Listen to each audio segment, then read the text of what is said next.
Hey, Proctors. Thank you all for coming to the training last week and for the really awesome practice run that we had on Wednesday. I want to make sure that we are all on the same page about what exactly this is going to look like for our final practice run and then for the real deal starting on this Thursday. So here's kind of what your schedule of events is going to look like. A great place to see this consolidated in text is in the KSA Proctor guide that I have created and sent out in this email. You're going to come and you're going to check out your materials from me when it's a good time for you. Remember though that once you pick up those materials and sign them out, that they are secure text test materials, so they will need to be on your person or double locked if you are not with it after you pick it up. So just be mindful of that if you've got some things that you need to run around and do. Students are going to go to their first period class.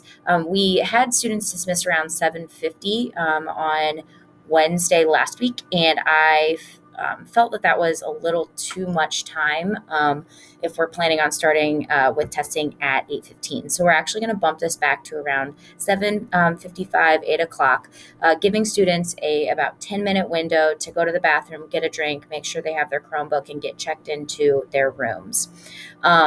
So just a heads up of some slight changes with that. Students will arrive to the testing room upon dismissal when you'll also be dismissed from your room. And you need to make sure that they have a reminder slip that has that testing room accurately on it. They need to have a Chromebook and then any other post-test materials before you allow them to enter the room. Take attendance one by one as they enter the room with their Chromebook.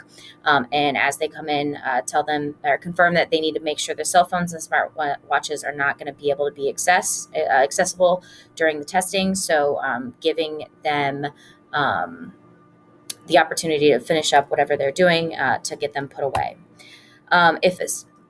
If a student comes to your room and needs a Chromebook, there are going to be a couple stations in the hallway where they can go and check them out. But as a reminder, if the student does not have a Chromebook, then they are not going to be able to meet the good faith effort. So make sure that students are coming into your room with a Chromebook. And Dr. Lawrence and Ms. Bradshaw will likely be overseeing those. So as you get students into your room at around 8:10 is when doors are going to close. We're no longer going to let students come in. There should be enough time for them to go to the bathroom and take care of whatever they need to. You'll then open up the script that will be found in your folder. The script is tagged where to start. Things are labeled. You will separate out absent student testing tickets pretty quickly because we're going to need those for makeup testing. And you're going to start reading the script. The script will tell you exactly when to pass out testing tickets. It'll tell you exactly when to put up the seal code. And it'll guide students through what exactly they need to be doing. The test is given through TestNav. So something that I really want you to practice during our practice run on Wednesday, the 10th, is having students access this TestNav. A lot of times they'll go to TestNav ACT, and that is not the location that we're going to be working out of. We're going to be in the TestNav Kentucky site. So they don't log into their Chromebook, they go to the apps, they go to TestNav, and then that's where they'll be able to find it.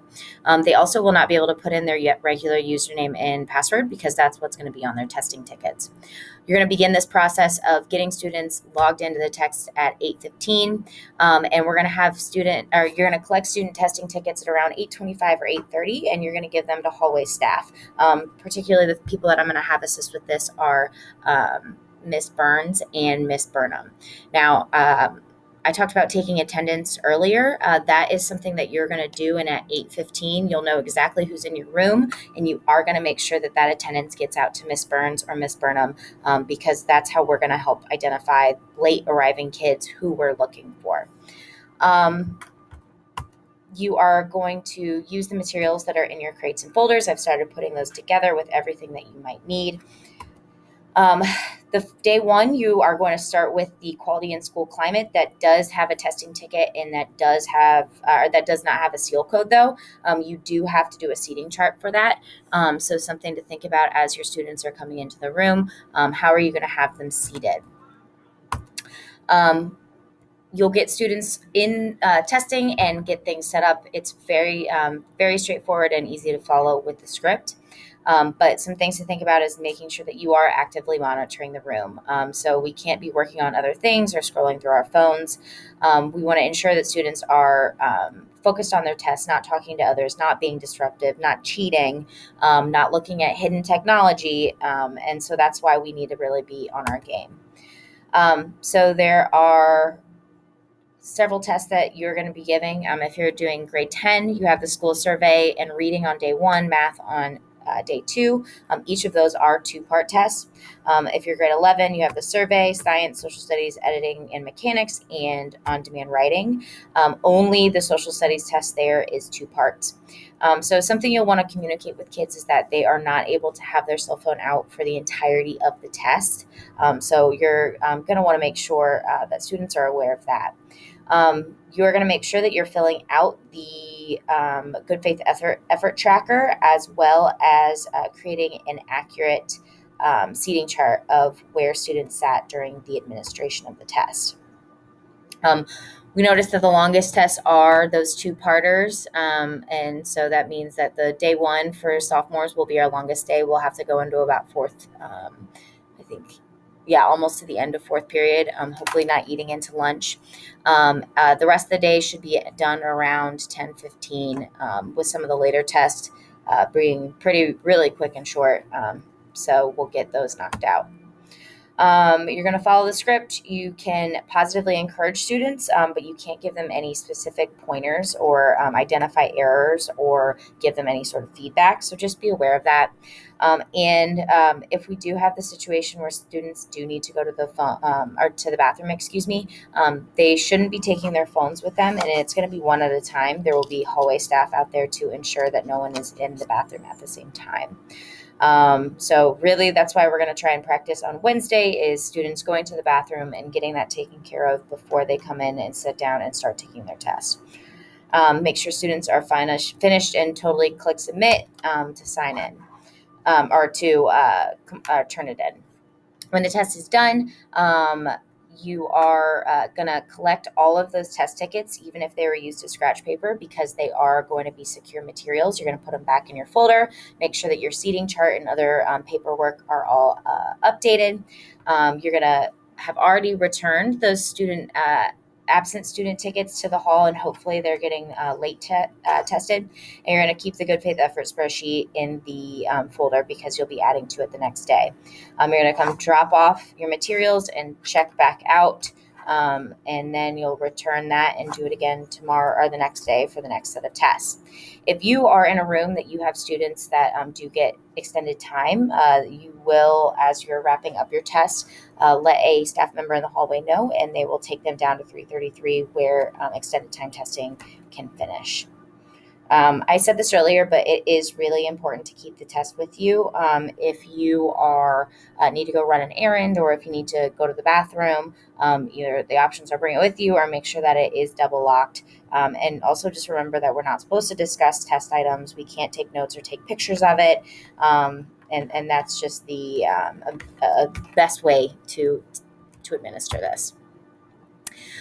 Cell phones are a no-go for kids, and for us as staff is that it should be something that we're only using if you need to contact me or do something. We shouldn't just be walking by and seeing people staring at their phones in these seats. We need to be actively monitoring students. You have a seating chart that will be in your folder. You need 1 per content testing group, and you need to make sure you do both sides, and make sure that you're marking absent students as well. We have our good faith effort checklist, and that's something that I do want you to review with your students for the final walkthrough and run through that we do on Wednesday about what that looks like. So to kind of just show you in the student slides that we did the other day, I said that these were our main goals for the practice run 1. It was knowing where we're supposed to go and going through all those good faith expectations. For the second one is we're going to more closely rehearse the timing and entry procedures. So having students release at 8, having 7 to 10 minutes to go to the bathroom, get a drink of water, get up to their room with their Chromebook, and enter into your room by 8:10. You're going to have them practice accessing test navs so they know what that looks like and kind of eliminate that barrier. And then the last like 15, 20 minutes of class can involve a Kahoot that will review some of those good faith effort pieces and elements and procedures that we discussed earlier. So that's it. I feel like we're gonna do great. I'm excited. If you have any questions, please don't hesitate to ask me, and I'll do my best. So thank you all, and have a good one.